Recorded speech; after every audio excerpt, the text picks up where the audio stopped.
इसलिए बंगाल में हमें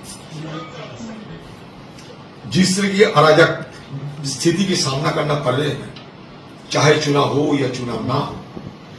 चुनाव होने की पहले बंगाल में पंचायत चुनाव हुई थी, नगर पालिका चुनाव हुई थी, हमें वोट देने का मौका नहीं मिला। नामांकन भरने भी मुश्किल होने पड़े हमें। और चुनाव के बाद, चुनाव के दिन, चुनाव के पहले, चुनाव के बाद लूट और लूट, जबरदस्ती चुनाव में जीत हासिल किए जाते हैं।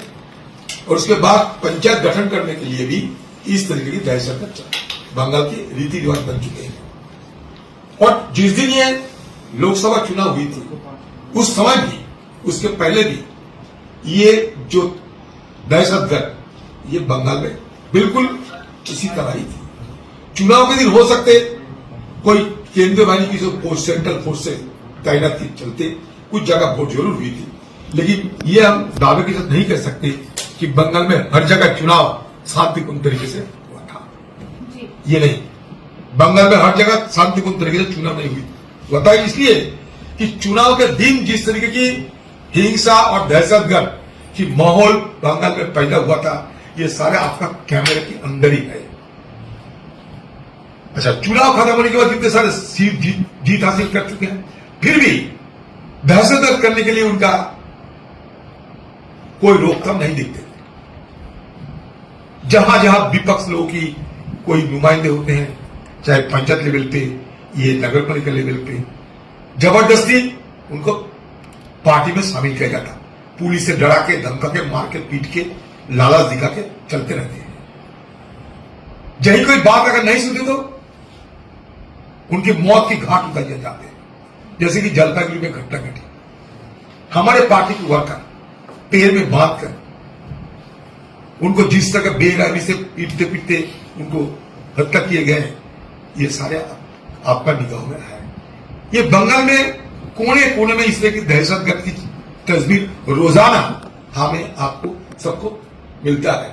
तो इस हालात में मुझे लगा कि यहाँ आके बड़ी बड़ी तो बात करते हैं, ममता बनर्जी की दिल्ली आते ही सब्जी बन जाते हैं और बंगाल जाते आम लोगों की ऊपर दहशत करना शुरू कर देते हैं।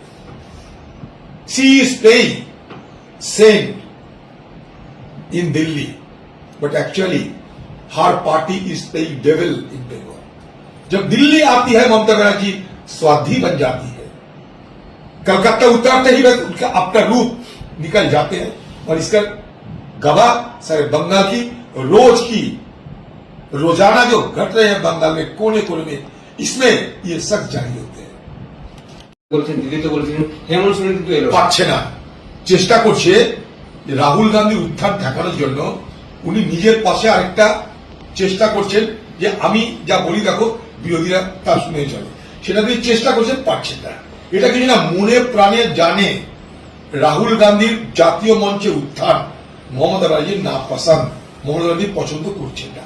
তাই ঈর্ষান্বিত হয়ে, ঈর্ষা পরায়ণী নেত্রী তিনি সবাই জানেন, আজকে সেই জন্য তাকে এই রকমের সিদ্ধান্ত নিয়ে তাকে নাটকের উপস্থাপনা করে মানুষকে বিভ্রান্ত করার চেষ্টা করা। দাদা, নাটক আপনি বলছেন, কেন্দ্রীয় সরকারও বলছে যে মাইক বন্ধ করা হয়নি, পিআইবি অর্থমন্ত্রী বলেছেন করে মাইক বন্ধ।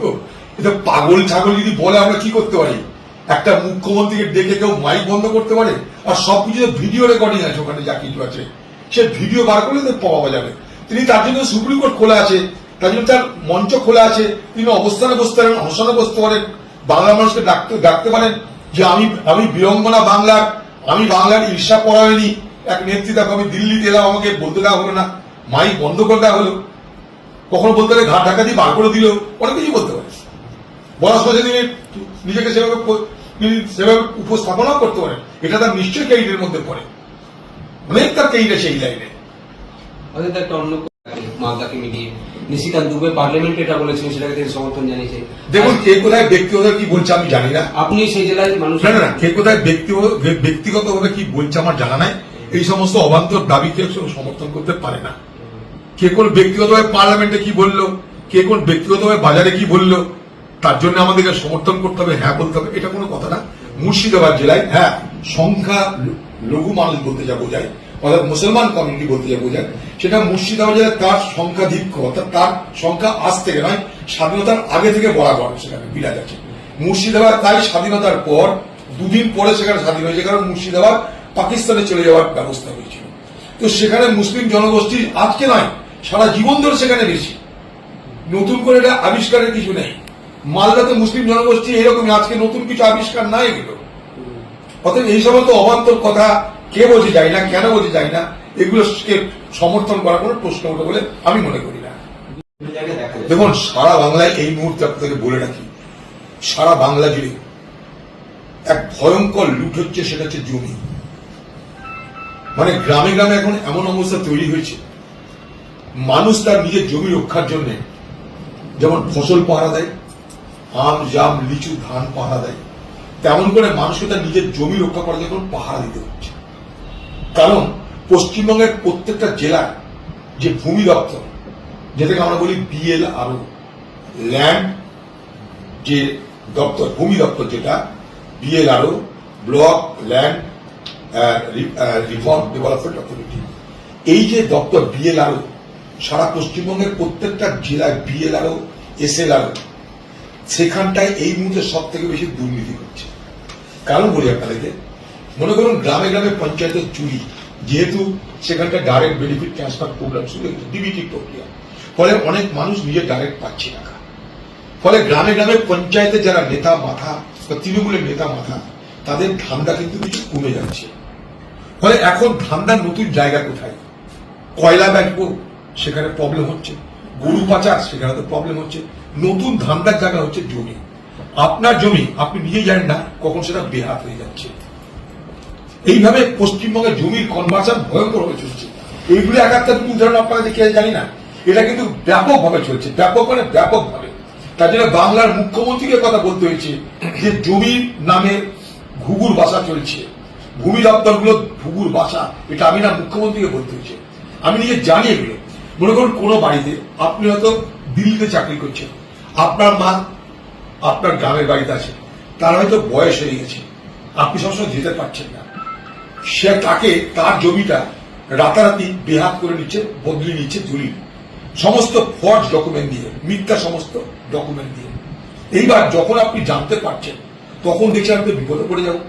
আপনি ভাবছেন আমি দিল্লিতে চাকরি করি, এখান থেকে মাকে গিয়ে কি করে প্রোটেকশন দেবো। মা ভাবছে ছেলে তো চাকরি পেয়েই গেছে, সংসদে চলেই যাবে, আর জমি ঝামেলা করলে আপনি, আচ্ছা বাবা বলো কি করতে হবে, তোমাদের জমি তোমরা বলো কত দাম দেবে। এইভাবে জলের দরে জমি খরিদ করে নিয়ে দেখানো সেটা বৈধ।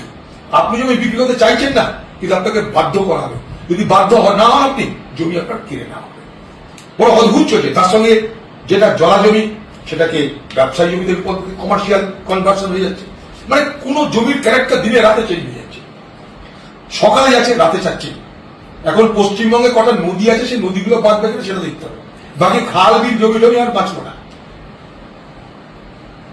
ভয়ঙ্কর অবস্থা কিন্তু করছে পশ্চিমবঙ্গের জমির যে মাফিয়া, ল্যান্ড যে মাফিয়া, জমি নিয়ে চলছে, সেটা আমি মনে করি যা কিছু দুর্নীতি আমাদের চোখের সামনে আসছে, যেমন কয়লা বলুন, পাথর বলুন, গরু পাচার বলুন, তার থেকে কয়েকশো গুণ বেশি হবে। রেশন বলুন, তার থেকে কয়েকশো গুণ বেশি। আর একটা নতুন স্টিমে এটা দেখা দরকার, আর একটা নতুন তদন্ত হওয়া দরকার। এখানটায় বহু মানুষ বলতে পারছে না, বিএলআর দপ্তরগুলোতে তুলে আনলেই কাগজপত্র সব বেরিয়ে যাবে। জমির ক্যারেক্টার চেঞ্জ হয়ে যাচ্ছে, জমির মালিকানা চেঞ্জ হয়ে যাচ্ছে রাতারাতি। আমি তো দায়িত্ব বলছি, রাতারাতি জমির মালিকানা পাল্টে যাচ্ছে, ভয়ঙ্কর ব্যাপার।